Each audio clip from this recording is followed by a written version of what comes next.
দুইটার সময় তওবা করে লাভ নাই। একটা হচ্ছে মৌতের যন্ত্রণা শুরু হয়ে গেলে, মৃত্যুর যন্ত্রণা শুরু হয়ে গেলে আগে পা থেকে শুরু হয়ে আস্তে আস্তে গলার দিকে আসে।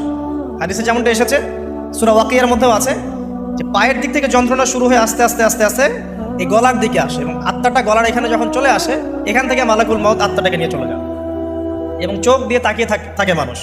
রুহটা চলে গেলে মানুষ চোখ দিয়ে তাকিয়ে থাকে, দেখবেন এই কারণে মৃত ব্যক্তি তাকিয়ে থাকে, চোখ খোলা থাকে। এবং তখন আসমান থেকে সিঁড়ি নামিয়ে দেওয়া হয়, ওই সিঁড়িতে করে আত্মা চলে যাচ্ছে, ও তাকিয়ে দেখে যে আত্মা চলে যাচ্ছে। এবং মানুষ মারা যাওয়ার পরে চোখ জীবিত থাকে অনেকক্ষণ।